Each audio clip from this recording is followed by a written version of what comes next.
lot of times, I'll just start with the basics. So Chuck asked me to talk a little bit about kind of how to get an Indivisible group going and kind of how to do all the cool stuff. And the magic is in my planner. You know, I'm a very over-involved, overly committed person. You know, So, so it's been a bit hard to balance. I'm also have two beautiful children at home that I'm avoiding putting to bed right now, and another one coming. So if I'm a little out of breath, I apologize because there's a baby on my lungs right now. But anyway, I just thought I would go over sort of the timeline of how we got our group started and sort of sequentially how things have happened. Talk to you a little bit about a few different phases of organization that we sort of had to go through to kind of get to, you know, like different situations have called for different organization models. So I'll share those with you and give you a sense of kind of where we're headed. And then I thought I would just kind of open it up to your questions and we can just chat. Does that sound okay? Awesome. Well, I'm going to start so I can full out teacher mode. I'm like, so whiteboard. So we have a website that I'm pretty sure, I think 5 people ever have visited, but it's a really nice resource. So you can check us out at, the name of our group is, of course, Beloit Together, and I'll tell you a little bit about why that is in a moment. So we're just like beloittogether.wordpress.com, not .org. I always want to say it's .org. And on there are several resources. It's got like all the contact information for representatives, stuff like that. We've got some speaking points on like Latino issues and some immigration data and statistics and all that kind of fun stuff. And it's got our meeting minutes as well, although I think I've missed a few on there, but and in fact, I'll have to repost those actually, but yeah, so all the good things are on there. So Beloit Together started on the day after the election, and I was like sitting in my daughter's bed, like, you know, watching, you know, on my phone the election results, and by about 10 o'clock I was kind of like, you know what, this is just, I have to go to sleep. I can't do this. And got up at around 2 in the morning because kids.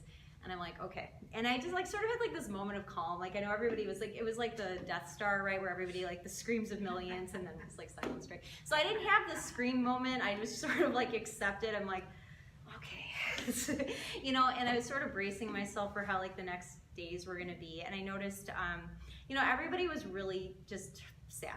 Like people were sad and there was this like overwhelming like sense of just hopelessness.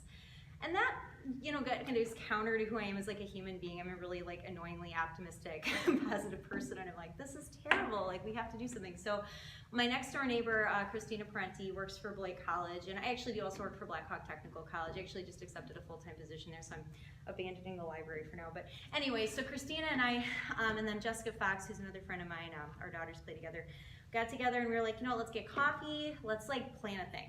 And back in college, I used to do this all the time, right? Like it's easy on a college campus because you have like kids who don't want to do homework, right? And we were all like, we're gonna change the world, you know, and it was easy to just like get stuff together. And I wasn't really sure how this was gonna work, so we had very low expectations, but we sat down and like for 45 minutes and said, okay, let's just do a thing. We didn't really know what the thing was gonna be, but we're like, let's just bring people together. And you know, we also have some other neighbors who, you know, are Trump voters and stuff, but are like decent human beings, right? And so, hi, come on in. So we were like, well, and we don't wanna make it a partisan thing because that's just gonna make everybody feel rotten. Because if you go on Facebook, I mean, you're just like, you can't even turn on your phone, it's just like explosions like come out of it. It was so tense and hostile and divisive. And we're like, well, we don't want to do that, right? So we wanted to do some sort of nonpartisan kind of like rise above all the ugliness sort of event. And so we got, and there were other wonderful people involved as well, like Maria Dominguez from the South Beloit Spanish-speaking radio station, Leanna Schultz, who's now the current executive director of State Line Literacy Council, at the time worked for Beloit College. All these great people came together. We said, let's just get a room. Let's go to the park. It was November, nobody cared that we were there, kind of lucked out, and we thought, well, we'll just kind of get maybe like 20 or so people together, right? And Maria was able to reach out, she got some catering, like some people like donated amazing, some kind of bread, it was so good, and some hot chocolate, and we thought we'll just get a few people together and we'll have like a group therapy, hippy-dippy sort of sing-along thing. And then we thought, well, what the hell? Let's invite Lori Luther to speak, and let's have Maria Dominguez speak because she was phenomenal. and we just had people come and talk, and at the time Sheila DeForest, who's since left us and gone to California, spoke for us as well.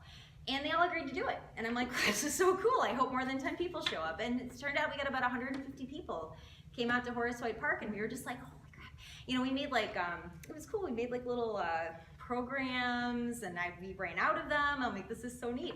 And so I probably got up there and rambled off something like really peace and love and happiness sort of deal. And we all kind of walked, like we just sort of walked together kind of in the spirit of the moment, right over to the college, and listened to these, we packed the room. There were people like sitting in the back all lined up.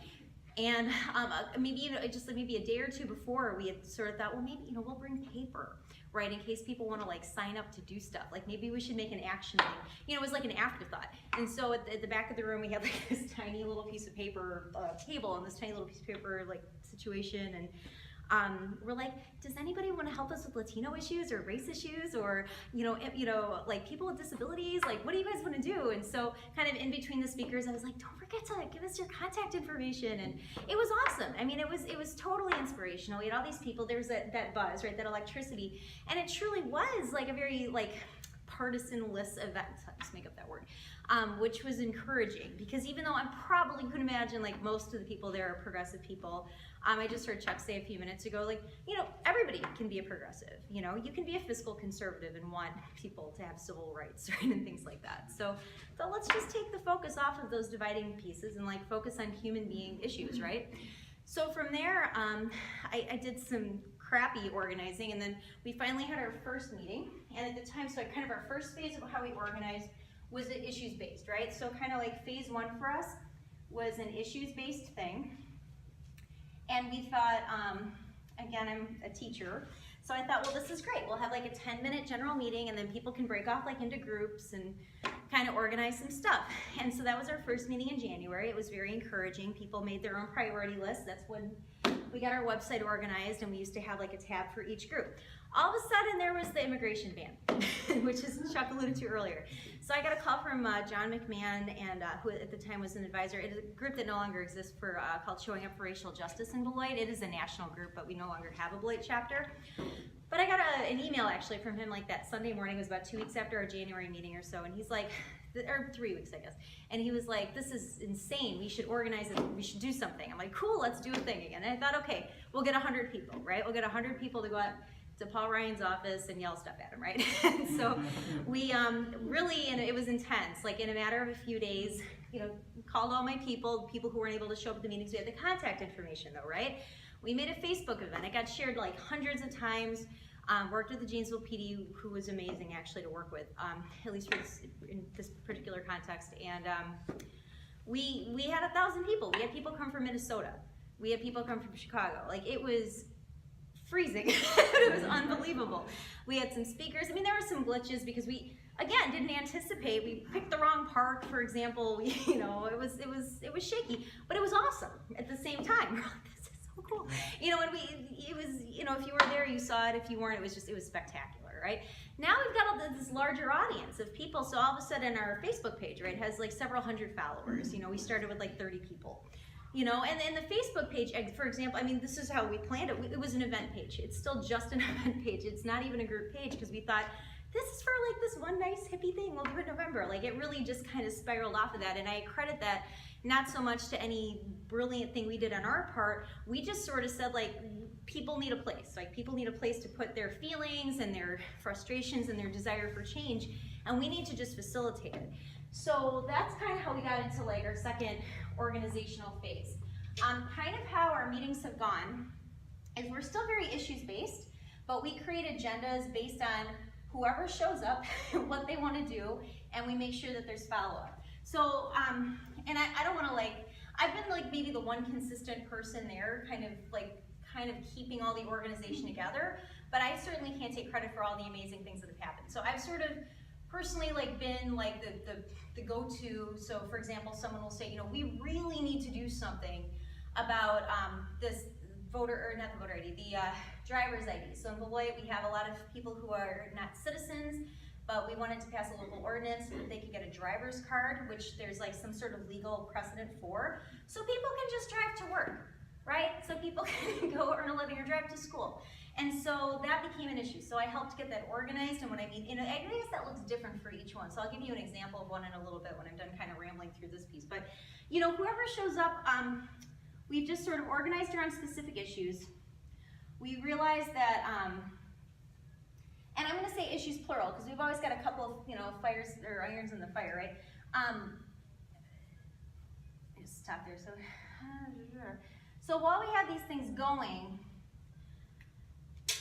there's always kind of specific planning. So for example, like with the driver's card thing, we're like, okay, well first we need a petition, and we were working with LULAC 338 on this, and that's the other thing. It's been so much about partnership.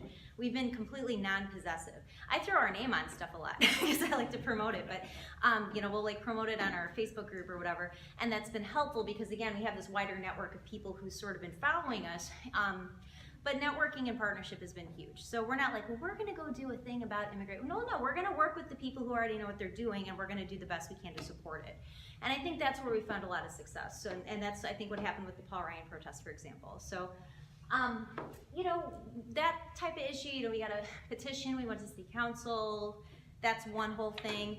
Working on, I have notes, some other stuff that we've done, like the empty chair at town hall. That was an event planning. So somebody named Derek, who is now the president of the Wisconsin Progressive Alliance, contacted me, just like messaged the page and said, hey, I want to do a thing too. I'm like, cool, let's do a thing together, right? And he's like, how about and it went through several manifestations of what he wanted to do. And he said, well, let's do it. Let's do an open chair, town hall, Paul Ryan. That's fantastic. Let's do that. So, then that's just a matter of, well, let's just call this place, and, Yuri Rashkin is awesome and has like microphones and things. Let's call him. So like when I say it's truly about partnership and networking, like really that's how we've been successful. And I'll be honest with you, I've never even read like the whole Indivisible guide. Like I really, the organization piece is really about keeping like really solid notes, having consistency like on agendas, and having, keeping people's contact information and not burning people out. So as I'm sitting here talking to you, I'm almost getting overwhelmed thinking about all the stuff that we've either done or are still aspiring to do. And the way that we've kept things moving forward is we said, okay, well, what's one thing that we can do on this issue? Like one way to go after Paul Ryan and the immigration thing was to have this like, what I thought was gonna be a small, but was an amazing protest, right? When we did the healthcare, we did a die-in in June with, in partnership with, I can't think of her group now, but Kathy Meyer's group. Why can't I think of what they're called? Yeah, Democracy Rocks, right? Wanted to do, so we partnered with them, right, and used our existing resources with their momentum for that event, and that was really fun. We had some ladies come up from Chicago dressed like the handmaidens. It was pretty cool. Yeah, it was entertaining. So I would say that really the structure of our group then has been, I tell people that we're meeting at Bushel Peck, whatever night of the month it is, and people show up, and sometimes it's the same people, sometimes it's been an entirely, like, completely different set of people, but we follow through on the agenda, and then they bring up stuff that they want to talk about, and that's how it sort of snowballs out. So that's kind of how we've been able to do all the stuff that we've been able to do, and it's really just a lot of, like, handwritten notes and, like, nerdy planning, and, like, just keeping things, like, physically, literally organized, and just being realistic, So, the next, I guess I shouldn't mention that at one point back in May, we had, prior to May, we had in this room actually a Congressional District 1 like meeting, and we invited like all these different groups together. I think some of you were there actually, and we decided like on a structure. This was more a Wisconsin Progressive Alliance thing, and we thought, what if instead of just organizing around issues, since all of us obviously care for the most part about the same stuff, some certainly have their niche focuses, right? But we all care, right, about making the world not suck, right, for people. So we decided to divide out into content, messaging, canvassing, and networking like roles.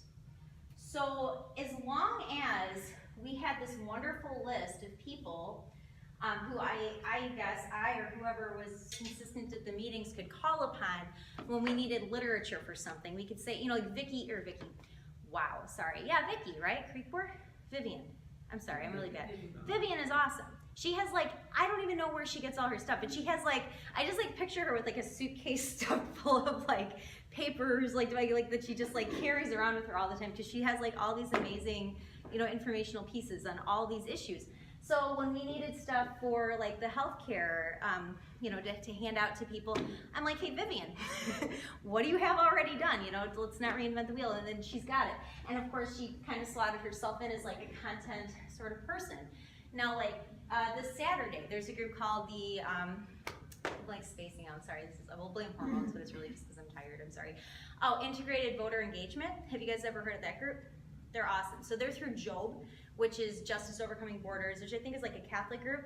Sure. They had their first meeting like a few weeks ago, and I got invited to that, which was cool. And so other people have started this Integrated Voter Engagement, which is also nonpartisan, and they have like this whole thing where they get people to fill out postcards, and then they send it back, regardless of their political party, they send it back to this like a state-centered group, and then those people will send them like, here's your polling information. Don't forget to vote. Here's election day. What do you need? If you need help, here are people who you can call. Here's how to do in-person absentee voting and stuff like that, which is so great, right? So we've got some canvassing people that I reached out to yesterday at our Beloit Together meeting, and then other people whose names I just had via email to send over to do this thing on Saturday. So like on Saturday, we're all gonna get together. I can tell you where if you're interested. I've got to go back and check on my email, but you know, and they're gonna go knock on 600 doors in 2 hours, which is so cool. So Beloit, you're talking. In Beloit, yeah. Yeah. But you know, we can get this going in Janesville. You know, you can get it going anywhere because they've got a really great structure, kind of again already done. We can just like fill with people, right, to do things. So I'm really happy that we did that. We haven't run our meetings necessarily in that structure. We're still kind of going like topics and issues, but it's really nice to know, well, who can I call, right? If I need somebody to put together like a really awesome door hanger, like do some messaging for us, or who wants to lead like a letter to the editor's seminar or something like that, if there's like a big issue that's come up. So it's really nice to just have these people who identify themselves, but then they're not like, you're not bugging them all the time. Because we all have lives and we're tired and we're working and we're just despairing over anytime we turn on the news, right? You can't like suck people dry, right? But it's good to have people who've said, yeah, I can do this. And then when you need them to, you ask them very nicely and offer them coffee, and usually people will come through for you, you know? So that's been really cool. The networking piece, like, I know that several of us, Vivian included, like have tried to get to all these different groups as much as possible. Like personally, my schedule's a little tight, like with kids and more kids and work and whatever. But you know, I do what I can, and other people are kind enough to do things for me who have like different flexibility and time. And we just talk, like we talk to each other. Oh, hey, I went to this thing, or like Rachel from out in Orfordville, like she goes to the Nuclearis Indivisible group and says, hey, they're doing this thing. Oh, cool, let's help them. You know, you know, whatever is going on. So it helps us not only keep abreast of what's happening like in the area, but other like, you know, how have people been successful like on local issues, and what can we do also to be successful in local issues? So I made myself a list of bragging points of some things that we've been able to accomplish. And so basically, since we've gotten together, and we'll call it November of 2016, you know, we had our solidarity gathering, which is pretty cool. We did the No Ban, No Wall March, which was like the 1,000 people awesome march that happened. We had our Empty Chair Town Hall, which again is a collaborative effort with what then became the Wisconsin Progressive Alliance. We done, although I mislabeled this, not voter ID rather, but the driver ID petition. We were able to support LULAC on that. A lot of our membership was able to help and circulate petitions, so I will take a little credit for that one, especially since Jasmine's in Montana and she can't yell at me, right? So we also, based on just in response to some concerns that people brought up at our meetings, we sponsored kind of like a Latino coalition, a Rock County Latino coalition group meeting. And we had it in a church, I think it was back in March or April. And even though that meeting was back last spring, now that people have found sort of like the energy and some increased purpose for it, we're going to be meeting together. Well, actually, we met a bit last night, but we're putting together a website called Rock County Unidos, and it's going to be basically in Spanish. And Voces has offered to do a training for how to do, trying to think how to phrase this properly, like ICE interference kind of. So like if I'm undocumented and somebody comes to my door and says I'm here from ICE, they might be full of baloney, or they might legitimately be there from ICE. And the police department's advice is, we'll call us, you know, and we'll come check it out for you. Well, if I'm undocumented and I think ICE is at my door, am I going to want to call the police? Right? No. So we, luckily, again, existing groups like Voces de la Frontera is a group out of, well, I believe they're national, but they're specifically out of Milwaukee. And they're like, well, cool. Let us know when you've got some people, and we'll train you on how to, like, we've actually, and Jasmine, before she left, already kind of went over this with us. here's what the right kind of warrant looks like, because there are different types of warrants. And if they have this kind of warrant, they can't actually check for citizenship. That's a different kind, stuff that goes over my head personally, but I can learn to do very easily, or just keep in a folder or in my phone, like in a picture, you know what I'm saying, and be able to quickly reference. How do you check for a real badge number? Things like that. So we have a list of like 9 people from the spring who volunteered to do this. We haven't talked to them much since, I followed up a little bit. But now that we have our cool website and we figured out kind of the logistics, we're gonna be ready within the next month or so to probably have that training. And again, I'm lucky enough to have so many motivated and awesome people in Beloit that somebody is sort of spearheading that. But be there to support that person and get people to come to the event, and hopefully that'll move forward. I'd like by the end of the year, it would be really great if we had this website, well, it's live, but if we had that ICE thing live, so people could just like go there, click a button, and it'll automatically call like 9 different cell phones, because there's a way to do that with Google Voice, I guess. It's pretty cool. So, that's kind of cool. So that's something, again, that was back in the spring, but we have not burned out those people, I hope yet, and now they'll be ready to go when it's time to do that. So hopefully in a couple weeks. We put our website together, which has been at least a good resource for us. We did a statewide action on Facebook electronically against Assembly Bill 190, which would deputize any public employee to ask for citizenship papers. And so we were able to host that like on Facebook, and Vosas and Jasmine from LULAC, before she left, was able to give us a pre-written letter, and here's all the contact information. And so all we did was host that and share and encourage people to call and write. And it took like 5 minutes, to do these things. So that was pretty cool. We did our Paul Ryan die-in. That was pretty cool. We did so Charlottesville. So we were getting all ready to plan our second annual Solidarity Gathering, and then Charlottesville happened. We're like, oh crap, let's do another 2-week planned event, because this is terrible, or a week, really. So after that happened, it was the same deal. Got to the park, borrowed somebody's microphone, lined up some speakers, which was very easy to do at that point. Everybody was very affected by that. And it was cool. We had probably about 100 people come out there too. We had a sign donated to us that said, Beloit stands against racism, and I should have worn my cool t-shirt, but I came here straight from work. But we actually created and sold Beloit Stands Against Racism t-shirts, and we raised $650 for the Equal Justice Initiative. Well, and partially due to a very, very, very generous anonymous donation from somebody. So that was pretty cool. But we sold like 64, no, we get more than that, because there were 64 people ordered shirts and some people ordered a bunch. So it was pretty cool. Never sold t-shirts before, but it worked out. So it's amazing what you can accomplish just by, asking, like, hey, can somebody print t-shirts? Cool, what do you guys think of this? All right, that works, great. $10 a shirt, where do you guys want to send it to? And it was all just like mostly Facebook conversations that happened very quickly, and we just do things and hope that they work. And so far they've worked okay. We also participated in National Voter Registration Day, which was just this last September 26th. We registered 4 people, but we were active in the morning and then all day at the Beloit Public Library, and in the morning at Latino Service Providers Coalition. One of the people we registered had just gotten her citizenship like several weeks before, which was very cool. And even though we only actually registered, we did actually check to several, I lost count, but many people in spurts did come in to check to see if they were still registered and on the rolls, because that has been an issue, and it's very easy to do on myvotewisconsin.com. But not everybody knows that or knows how to do that, right? And so we were able to be a resource. We answered a lot of questions for college students and things like that, which helped us kind of anticipate better, like how to do things next time. And so that group of women, mostly who has come to our meetings, is now going to be planning several like smaller events. Like we're going to be reaching out like to the seniors center, to the college, obviously to the high school, because seniors of course can register to vote, and just say, hey, could you advertise for us? And then we'll be there from this time to this time, and it's super easy, and now we've all had practice doing it, and it's not scary and intimidating anymore. So, this is, so I'd say it would be nice if I could say we registered 100 people. We didn't, but it was great that we all had that experience and had that practice, and people were pretty happy about it. So I guess what's coming soon is really just our next Solidarity Gathering, which is kind of going full circle for us for this year. And whereas last year it was almost sort of like group therapy for everybody, which happened to turn into, right, this group that came out of things. This year we're going to be making sort of like a unilateral call to action to particularly Beloit, but we're inviting Janesville people as well in terms of like city council, representatives, school board people, and all that. And we're going to be calling for action on poverty and issues of injustice.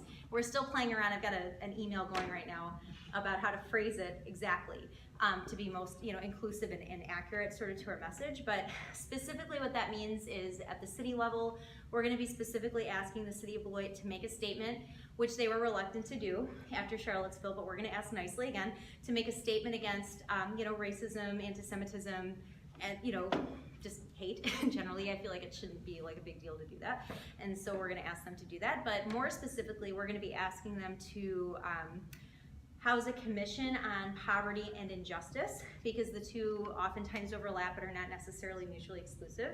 So what that's going to look like is a group of people that's dedicated to examining our current institutions and organizations existing that are in the human service type field, and of course schools, libraries, etc., that serve the community, and which demographics are we doing an amazing job serving, which are we failing to serve, and why, and then making recommendations to our city council, who can then disperse that information to those different organizations and then hopefully offer support. And we have enough, really, I cannot speak highly enough of, and really Rock County, as I'm getting to know Janesville, but I'm like a Beloit person now, so I know very, very clearly what's in Beloit. And we have some awesome stuff, like just awesome stuff. I've been very privileged to be able to work with the library the last couple of years, to this like youth literacy stuff, for example. There are amazing people, very quality programming. There's a lot of potential, right? But there hasn't really ever been like an urgency to be like, well, how can we really, and it's not that every organization doesn't always say, well, how can we do better? But we need now to do very much better, because we're losing resources. We've got things that we can't change or very realistic about. We can't like magically go fix the budget that they're arguing about in the federal government. So what can we do in our community though? And I'm personally a very strong believer in grassroots organizing, and I've seen firsthand grassroots things happen and making positive changes for people. It's since changed, but we were able to sustain a teen center in Platteville for 5 extra years that wouldn't have had, just by getting a bunch of people to come to a city council meeting one time. Phil Garthwaite was the very first Democrat elected in Grant County in over 100 years. Like things can happen that make really important changes to people, because where are we, right? We are our communities. And so if we or our neighbors are the ones who are scared or threatened or vulnerable, like we have the power to fix that for ourselves. It's hard to go up against Goliath, but we can be kind of level the playing field in our own way. And what I always think about is if every single city in the United States had something like this, where we can kind of just capitalize on what we already have, not reinvent the wheel, just like support things that exist already, that's all the change you need. Right? It doesn't matter what they're going to do at the federal government, because we're going to unelect all of those people, because we'll have such a strong grassroots movement, and those people won't be there to screw everything up to begin with, right? So that's kind of like the spirit of what we're trying to do. No big deal, right? All you need is your planner, notebook, and some really motivated people. And I guess I'll be quiet now and we can talk about stuff. So thank you for letting me rant at you. Thanks.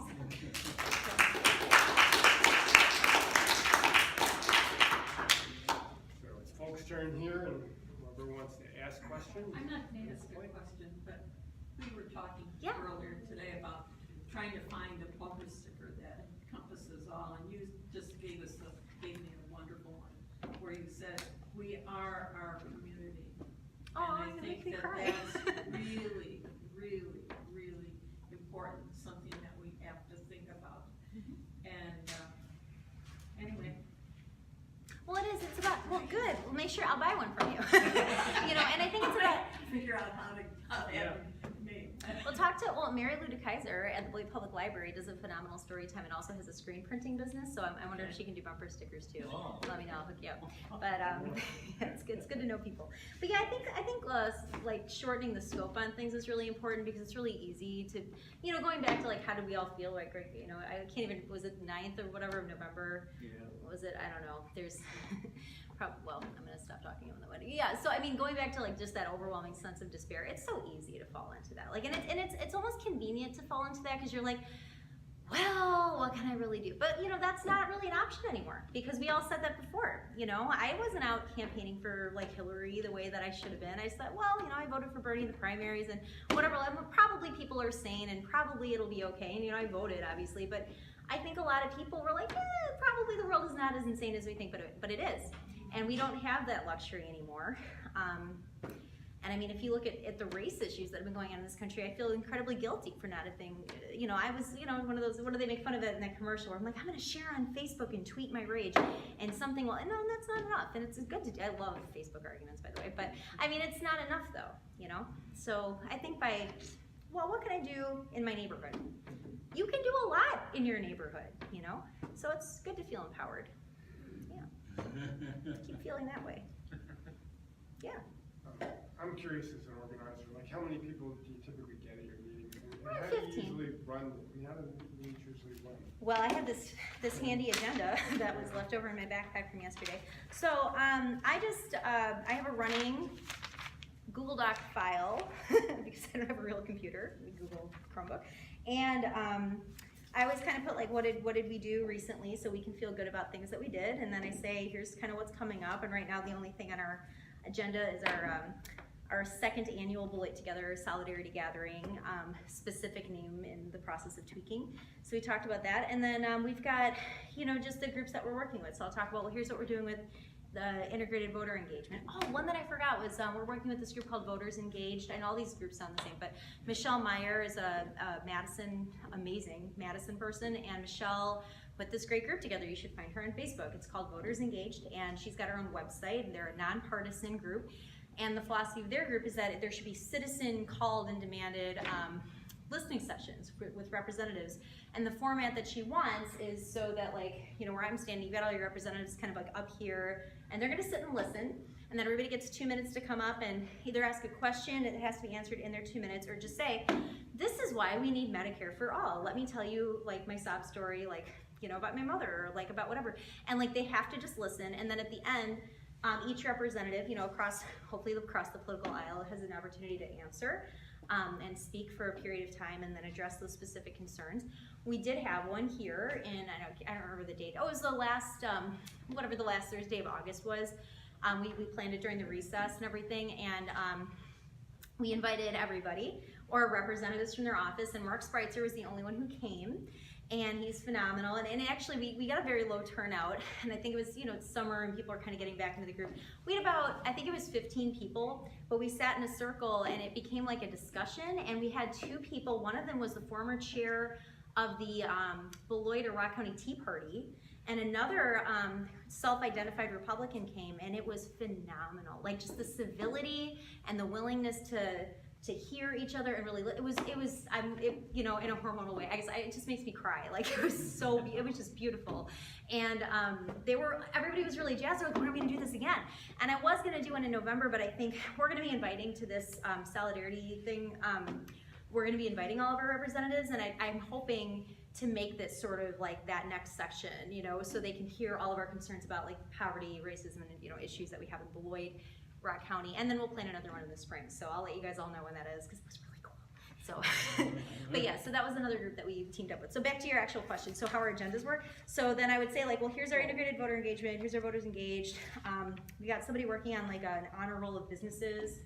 I don't mean the agenda. I mean like do you have a facilitator? How do you let people discuss things, and do you try to decide things at the meeting? I'm just curious of the process. I'm just thinking about this. No, that's good. No, so I kind of just like fill people in, or other people fill us in. Like Tess, for example, talk about her honor roll of businesses and kind of what stage she's in on that. Bill Conover yesterday just volunteered himself to do kind of spearhead like a VOSAS kind of representation.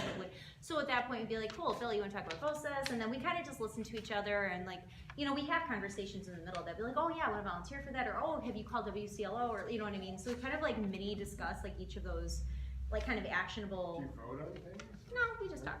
Okay, you got consensus then, some kind of thing. Yeah, we honestly, we haven't run into any issues where, and that's a really good question, because we haven't run into any issues where people have gone head to head on things.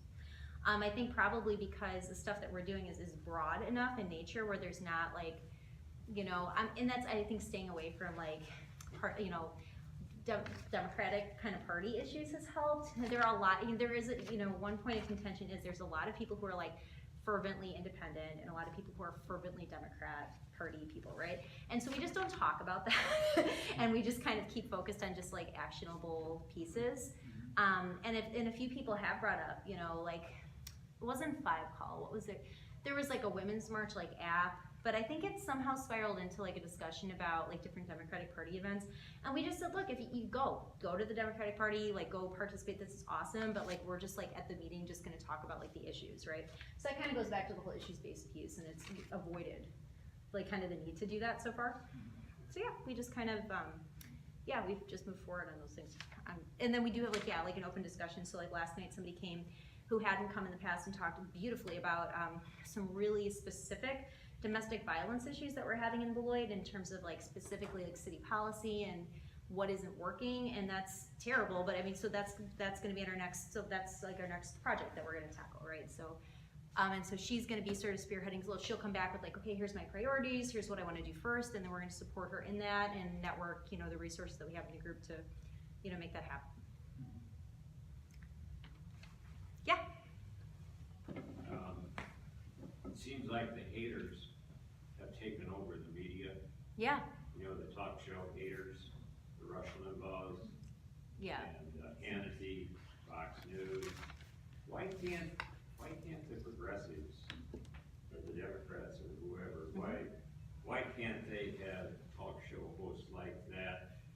When we were traveling, we did a lot of traveling since I retired in 2008, and so we're in Chattanooga, or my son's in Chattanooga, Tennessee, and I don't sleep well some nights, so I get up and I turn on the radio, see, and I could listen to these haters all night, and you know, after these haters preach this stuff for the last 8 years since President Obama became president, what's that saying? You know, if you keep saying it over and over and over and over, pretty soon people are going to believe it. And it's still going on. I mean, I could go home tonight. In fact, I did last night. I woke up about 3 o'clock, and the haters were all over the radio. It's disgusting. Well, I can give you, I think, what's a pretty good answer to that, and it's because it's entertaining, right? So, but I'll offer a solution too. So, I mean, the problem is that people, you know, we're an entertainment culture. I mean, it goes back to like 2003. It goes back to the invasion in Iraq. And if you watched, like, you know, at the time, I had a boyfriend who watched Fox News. I apologize. So I watched a lot of Fox News. And, you know, but I mean, CNN did the same thing, and it was like, it was like a video game. It was like watching a movie. Like, it had theme, like this war had theme music. Like it was entertainment, you know, and it was very surreal. It was disgusting, and I think it made things very surreal for people. And I feel like, I don't know how. I mean, so I graduated from high school in 2002. I'm not sure how much of the news I watched before, but I felt like around 2003, it seemed like news had sort of shifted into more entertainment than news. Not that there wasn't elements of that before, but I felt like there was a shift, though. You know what I'm saying? And I mean, people are entertained. They feel vindicated. They're all like, yeah, you know. People like to feel built up, right? So I think the solution to that is to offer, you know, like kind of what we did with our hippy-dippy kind of solidarity thing, which is to fill people with a better emotion. So it's better than feeling like you've won something, is to feel like you belong to something, right? That you're loved, that you have like a sense of community. And I think that if we as a progressive movement could build off of that and offer like media that didn't try, you know, that's one of my biggest criticisms of partisan politics. Like, why are you fighting back? Why are you even having this discussion? This is a stupid conversation to have, and you're not gonna try and win, you know, because no one's gonna win. Right? You're not gonna win abortion. You know, it's just not gonna happen. But you can offer up a counter narrative, right? Like you can change the whole narrative, you can change the whole context and say, you know, we all belong to a cult, like an American culture that really values human life. You know, and you value things differently, you know. So like let's focus on that. Like let's like cultivate a sense of belonging, and instead of talking about the things that divide us most, there's middle ground there. There's always middle ground on an issue to talk about and bring people together on. And there's a lot of these media corporations that are very conservative that are putting out their own agenda. Yes. And it's scary. There's a court case coming up now with, I forget the name of the company, that wants to take over more. But it all goes back to the 90s, where there used to be a balance of liberal and conservative talk radios, and that went out the window. Yeah. It's gone now, and now it's conservatives are violent, but It seems like the haters still have the narrative. Yeah, and they do. And the most powerful way to I think change that's people's very thoughts disturbing. are storytelling. They still have the edge. They do. So how do we take that away from them, right? So we have to tell a better story. You guys have a media strategy or talk Do- about that? Or? We have talked about that actually. No, Mark, don't you have like some kind of radio station? I keep seeing you post about it. So like, let's do that. Like, okay. Well, so we're starting one right now. Let's all do that. Okay. No, but truly and sincerely, I mean, I think that what we have talked about at our meetings, and we haven't executed anything at this point, but you know, maybe now is the time to do that. You know, the year ahead of the 2018 elections, is to think about all these issues. And we have sort of, let me back up for a second. When we were talking about content, where's my cool marker? We talked about making content pieces that were like T-shirts. And if, like, all of my students would laugh at me because I'm like obsessed with T-shirts, but, so if you have like an issue, you want to know, how do you talk about it to your lefty non-voting friends, okay, and how do you talk about it to your not extreme, like your neighbor who's going to answer his door with a shotgun with the Make America Great Again hat, not that guy, okay, but how do you talk to about it with reasonable Republicans, like that go to church with you, or who are your neighbors, or whatever. And so within one issue, like women's health, for example, if you don't talk about abortion, you talk about women's health, over here you can talk about abortion, because you have a friendly audience who agrees with you probably, and if you tell them, look, you really, it's so important for you actually to vote though, because look what they're trying to do to birth control, you know, or whatever the situation is, right? So you talk over here, but then when you're talking to, you know, your neighbor at the bus stop, for example, and you're like, you know, it's really sad that they're restricting access to like the pill, because like I know that like, well, and actually, yeah, I do. I have a girlfriend whose health really is very dependent on that. And sure, like we don't necessarily agree on abortion, but we don't have to just to agree that that is like really unreasonable. It'd be nice to elect some more reasonable people who aren't gonna get, do you see what I'm saying? So like when you talk about changing the story though, so getting back to the actual current discussion, I mean, I feel like it would be cool if like some media-minded people, right, could get together and say, okay, what are all these hot button stupid issues, like guns and, you know, things that conservatives love to rally around, and how do we tell a better story, right? And we know the answers because they're on the radio and they're on TV. So we just need to tell a better version of that, like, and have it be sane and be positive and be like inclusive, because you know where you lose is when you try and win. Because if you're trying to beat the guy up, right, who thinks that, you know, your uterus should be more regulated than their gun, you're not gonna win anything. You're just gonna piss them off. And they're gonna go and vote more, or like, you know, trash talk, you know, share the stupid memes on Facebook even more, because they're all like, oh man, now I have to like beat this person. You know, this is stupid.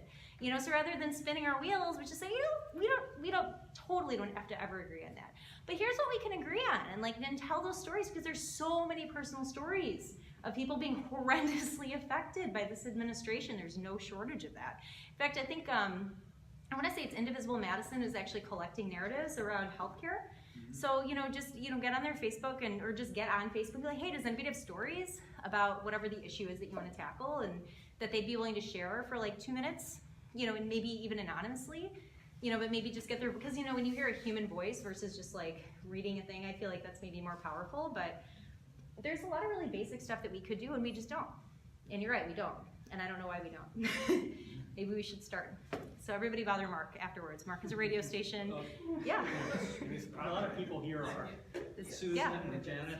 Okay, raise your hand if you want to be bothered. If you're meeting. Well, I'll come to you, and you're now tasked with changing our One of the meeting. things with when you're mentioning stories, that's exactly what Leon, they're not giving you stories on the hate radio.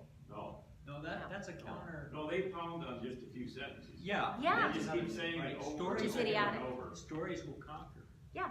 Oh, absolutely. People want to hear stories. Yeah. People want to hear stories. It's how we learn. I mean, that's how, like, if you have a student, right, who's struggling with something, you tell them a story about it. Yeah. You don't explain it to them conceptually, right? It's human nature. The other thing is, I mean, these people become millionaires. Mhm. Bill Riley is worth, I read someplace, he's worth about 25 million. Yeah. And So he's going to need it for his lawsuits, right? Lou Wallace Any worth other about story? 60 million. Yeah, he writes children's books too. It's pretty awesome.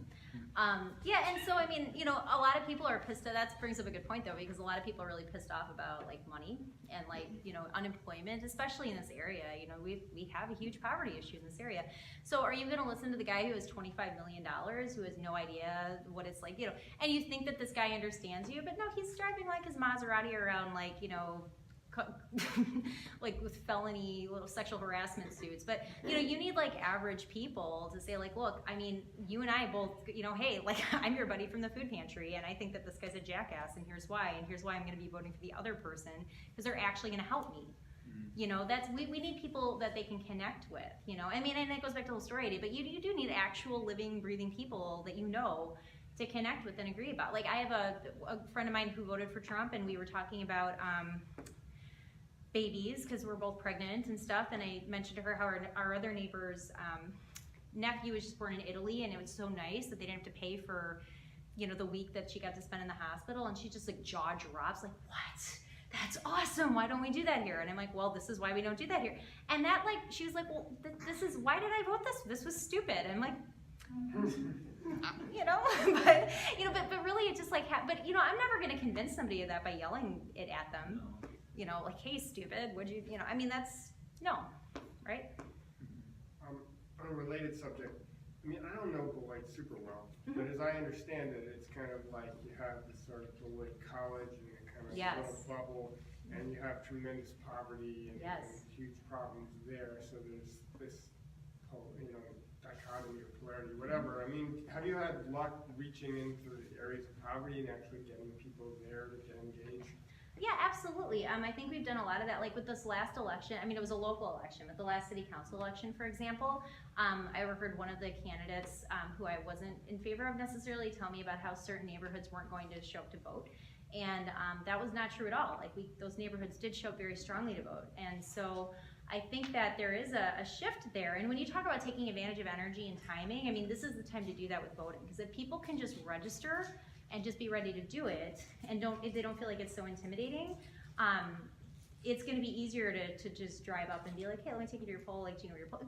They don't even have our polling place. And for the west side of Beloit, if you go on My Vote Wisconsin and click, where do I vote? It's a very simple, it's like, I don't know, like there's nothing listed right now, which is kind of disenfranchising, you know, if I'm trying to plan ahead and yeah, you know, you wonder about all these things. So in terms of engaging communities in poverty, I think it's less about asking them to do stuff, and I think it's about people who have privilege communicating with them about stuff that we're trying to do on their behalf. Not in a condescending way, but it's like, you know, it really sucks that there's like nothing on the west side. So let's find a way to get something on the west side. You know, what do you guys think? Yeah, is that all right? Cool. So let's, you know, now let the other people do the work for you because they shouldn't have to, you know. And so I feel like so far that's moving ahead-ish. I mean, I don't think we've had any major barriers. This event that we're planning, our big solidarity event, we've worked really hard to reach across into just like every group imaginable, and it's a snowballing group. I mean, so right now I've got, well, you're on my email thread, right? We've got like 32 people right now from different organizations, like on an email planning this thing, and hopefully more and more. And some of these are faith communities, but they're faith communities from these neighborhoods, right? You know, so that's one way. I mean, I think just to kind of go to where people already are and listen and offer, you know, hope and solutions. But yeah, no, Beloit's really cool because, you know, it's there are bubbles and there aren't, because I mean there are, but I mean everybody's kind of like mixed together, you know, which is kind of nice. It's a very homogenous city. And so a lot of people, you know, we all know, you know, a lot of people know each other. Like it's very possible to like live next door to like a doctor and somebody who's like an unemployed single parent, you know what I mean? So it's one of my favorite things about Beloit, actually. It's cool. A lot of good diversity. Yeah. It seems to me what you're saying over and over again is we build in a process in which we can succeed. Right. You know, and it's almost like automatic. I mean, like, okay, we focus on the community, we're going to get ourselves a voting place. We can succeed in that, and not only can we succeed, but we can succeed fairly quickly. See, and this is what you need. And it's what starts to break down barriers. Right.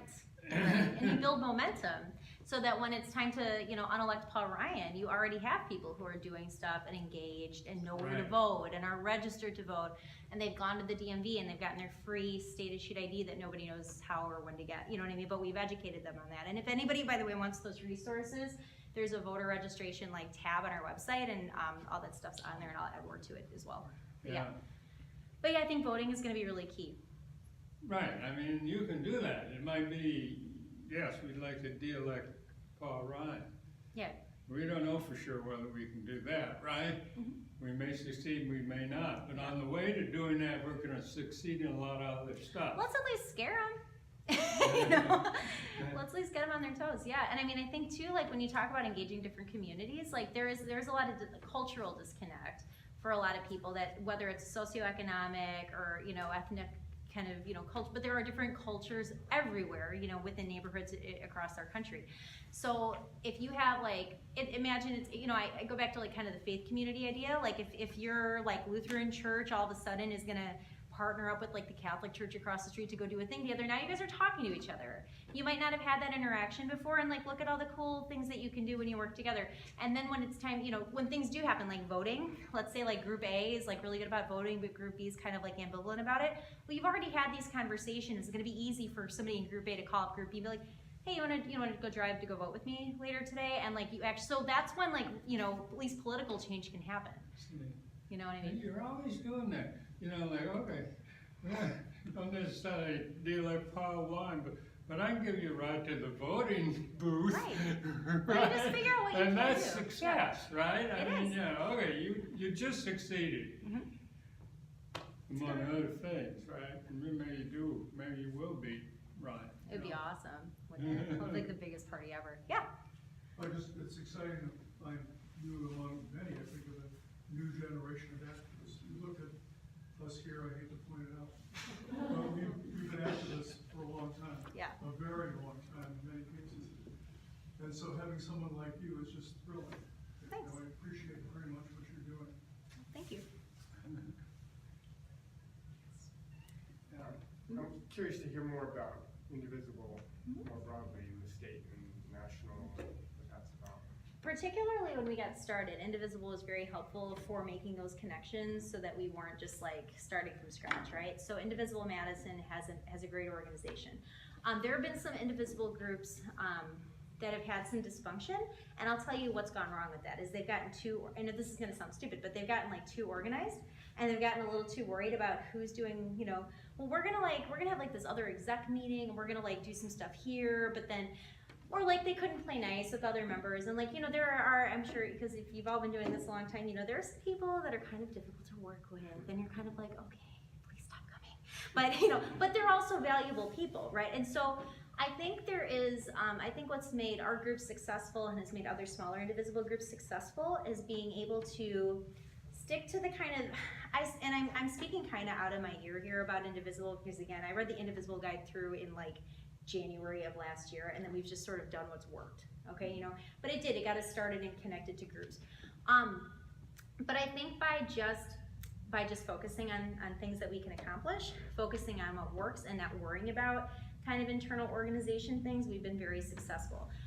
Part of that has been because I feel like I don't sleep, and I just like make sure that things happen. I'm the kind of person where it's like, okay, we need to get this done. I'm gonna just like sit down and I'm gonna like just do it real quick, and it's done. Now look, we did it. Okay, we need this letter written. Cool, it's done. What's next? You know, and so that's helpful. But like there's gonna be that person somewhere in your groups, and when that person's like, oh, my kid is sick and I'm, you know, or whatever's going on, somebody else can back them up. And I think just building those relationships, right, with people. I mean, I've made so many, like, I say some corny again, but I've made so many good friends. Like, I love the, you know, and intergenerational friends, you know, like doing things like this where we all do the very best we can, and if we can't, we know someone else can help us out. And if the thing has to wait a week, it has to wait a week. And we're not gonna look at that as a failure. We're gonna say, we're gonna do it next week. You know, and I think a lot of it's just about keeping a positive mindset and like a growth mindset. Like we talk about that a lot in education now, rather than self-esteem. There are mindsets. You know, this is like the new, like 21st century way of looking at self-esteem. And a growth mindset is just like, okay, like I know I'm going to be able to do it. So you ask yourself, how do I do it? You don't ask yourself, can I do it? You ask yourself, how do I do it? Like the guy who landed the plane with the geese. You guys remember that, the Hudson River guy? I was at a teaching seminar thing, and they played there was this recording of this guy, and he's remarkable. If you ever, and did they make a movie about him? I don't know. Yeah. Was it bad? I didn't see it. Yeah, but when you actually listen to this guy, Yeah. and then they play the recording, and they're like, oh, cool, you're totally screwed. He's like, well, all right, so I'm just gonna do this, and oh, well, that didn't work, cool, so I'm just gonna do this. And it just constantly like, well, I'm just gonna solve the next problem, I'm just gonna solve the next problem. Or as a Star Wars nerd, like in Rogue One at the very end, she's like, cool, we're gonna solve the next problem. We have no idea what the hell we're doing, but we're gonna solve the next problem. And you know what, we really don't know what we're doing. We don't know if we can beat Paul Ryan and all this kind of stuff, but we can probably do some cool stuff, so let's just do it, right? So if you don't get hung up on like the details and you know who's doing the notes and whatever, just people just just solve the problem, be happy about it. The guy who just drives you insane, just smile. listen for the really good things they have to say. And say, I really appreciate that you said that, and then just and it's gonna be fine. It's gonna and just don't sweat the small stuff, right? So it's good. But yeah, Indivisible, I think. Have there been statewide gatherings? What's that? Have there been statewide gatherings or meetings? No. There, Indivisible Madison held one, held like a regional Indivisible meeting. I don't remember. It was cold out, so probably like February or March. It was kind of after the Paul Ryan thing, so probably February, March time. And I went out to that, and it was cool. It was good. It was again good networking, good relationship building, good to meet people. It's how I got connected with Michelle ultimately with Voters Engaged, for example. So definitely good for networking, but there really haven't been a lot of statewide actions. The group that's done a really good job of that is the Wisconsin Progressive Alliance, and that was again started by Derek, the empty chair town hall guy. He's out in Fort Atkinson, and you can find them on Facebook too. He moved to Janesville. Did he move? Oh yeah, he did just move. Yeah, I haven't heard from him since then, but moving will do that. Yeah, and I mean, no, Derek's phenomenal. And so in their model is just like, let's make friends with all the Indivisible groups and all the other groups like the Forward Kenosha and like the Forward Janesville groups and things like that. Yeah, you're right. And just like make friends with those people, like literally, like, and then on Facebook, and then you just share all their stuff around. And I've gone out to, we've had people like from Columbus County, came down to our town hall meeting. Personally, again, I haven't been able to do a whole lot because my children are amazing, but they're not so terrific to be around after like 4 p.m. So I try not to inflict that on people. They're better at home. But like I said, everybody does what they can. We try and support each other. We have had some success with kind of like internet statewide things. So we did have during the one of the healthcare bill scares where they're like, cool, we're going to repeal Obamacare in like 5 hours, and everyone's like, oh my God. We got on. It was a group that kind of spawned out of Indivisible Madison. Again, there's been some fracturing, so that's why I don't even worry about that. You worry about the people, right, who are doing things. You just focus on who's doing things and don't worry about groups and stuff. But again, we all kind of got started in that Indivisible model, and he's just like, cool, we're gonna make a Facebook page and we're gonna throw the phone number on, and we're gonna say everybody from Tuesday from 11 to 3, call these numbers. Here's all of Paul Ryan's numbers, here's all of Ron Johnson's numbers. Call all these numbers. Here's even a thing you can say if you're nervous and you can't think about it. Here's how to do I forget how to do the 7-1 whatever on the texting thing where it'll text.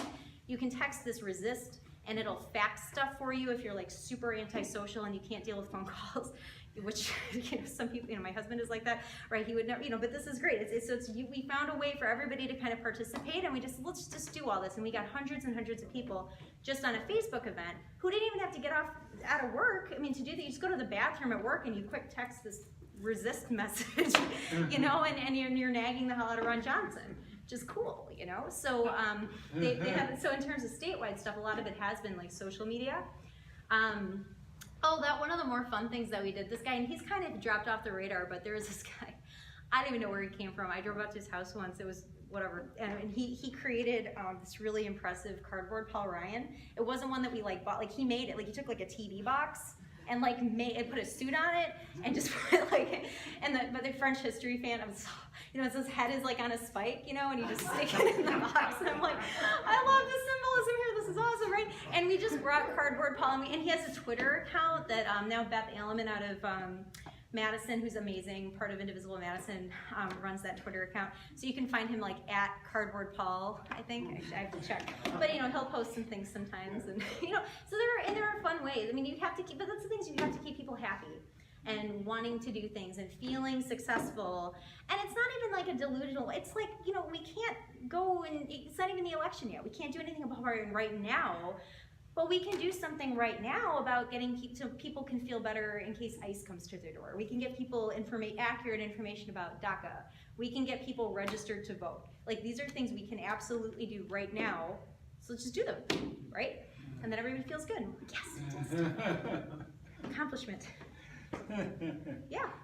Do you talk about how to make people feel that things are urgent? I mean, to bring them in as activists? You know, that's a good question. I mean, I think that the election sort of did that for us. Yeah. Yeah. Well, yeah, that's true. But Yeah. sometimes we don't know how urgent things are. I mean, how people's lives are. I mean, there are criminal things going on in terms of lives. There are. And I don't think we really appreciate it if we're not at the other end of Right. things. Well, and I feel like social media has been really good for that because it's helped people share. I mean, you know, for example, people have been taking video of what's going on in Puerto Rico and sharing it, things like that. You know, and so kind of like, and I live in like a happy bubble because we stopped paying for cable and I can't watch the news anymore. We have like, I watch kids shows on Netflix, so it's like, and then I just get my news on NPR and on Facebook, you know. Yeah. So I don't get a lot of the mainstream media messages anyway, but I think for people who do, you're offering them that counter, more honest, personal media, and I think that helps with urgency. So like, I'm trying to think, the people who actually show up to meetings and things like that are the ones who are very connected. Even if they aren't being affected by, they're very connected to communities, right, who are affected by those issues. So I'm not sure that we have a systemic way of doing that. I think it's just been a byproduct of, again, of the election and just how people are just completely, I mean, some of it's like, it seems like a bad dream. I mean, and I don't think a lot of that, unfortunately, I mean, for better and for worse, it hasn't worn off, that sense of like, oh my God, how is this happening? You know, but in the good side of that, we have people who are still like feeling, you know, they're interpreting all these things as urgent. And I think we're seeing that we can make it, I mean, look at what happened with the repeal. I mean, zillions and zillions of phone calls happened to these senators. And you heard, you know, Ron Johnson even kind of, although I think it was just self-serving BS, but like, you know, he even kind of like, at least out loud, kind of went back and forth on like the wisdom of repealing at the time, you know what I mean? So I would say that we're making a difference. Somebody from Mark Pocan's office was telling us a few months ago that Donald Trump hates these protests. And so he's like, please keep doing these things. Because I was at a point for a while where I was like, well, that was really fun in February, but like, you know, we need to focus on like voter education, you know. But no, like they want to keep doing, like, bring in the handmaids, like, you know, and all this kind of the theatrics. And it encourages other people too. And so just hearing that groups like this can make a difference has really been inspiring to me personally too. So I think that keeps up not only the urgency, but it keeps up people's motivation, right, to participate. Yeah. All good stuff. Are we all set? One more question? I just wanted to say another thing that's happening is everything bubbling up from down under. Yeah. You know, and it's not, you don't even worry about the top and what's coming down from the top. Right. You know, it's always that, up like that. Well, and that's really what causes change. I mean, my favorite thing, the reason I'm a history teacher, my BA is in history, and you know, that really is what changes the world. It's you know, sure, like, you know, you've like leaders who make decisions, but they're making decisions based on ideas, and those ideas are coming from people, and they're coming from people who are passionate and persistent and loud as they can be, and that's how ideas spread. And again, just that whole like idea of like narrative, you know, and just humanizing things. I mean, that's what gets people talking. People don't want to talk, you know, nobody wants, you know, your drunk uncle, like, right, wants to talk about what he heard on Rush Limbaugh and yell it over and over at whoever walks by. But most people don't have that personality, right? Most people have a personality where they care about other people regardless of their political affiliations. And when you can continue a message of let's get beyond the dividing nonsense and just like do things for people, because there are suffering people in our own country and this is unacceptable. For example, that 1 out of every 5 Americans is food insecure and things like that. I mean, that's what people want to hear about. And then it's like, frankly, at the end of the day, I don't even care if it's a Republican solution or a Democratic solution, but if we're going to solve some problems, that's what people want to do, you know, more than fight with each other, right, on social media. Right. You know, and just, for example, just having, we got all these officers here. We got a president and vice president. The president's got to run the meeting or something like that. Right. Oh, that just gets in the way. It does, yeah. Just go solve some problems. Right. Yeah, and you can't change what's happening. I mean, you can't just like reach up and just like smack Donald Trump out of office. Like, we can't do those things. So you can't worry about what you can't control, but you can worry about what you can control. And ultimately that will change, you know, at the top, so. Okay, well, let's break the formal part of this. We've got a few minutes. If people want to hang out and talk informally, I do ask that people pick up their chairs and put them back against the wall. That's appreciated. And of course,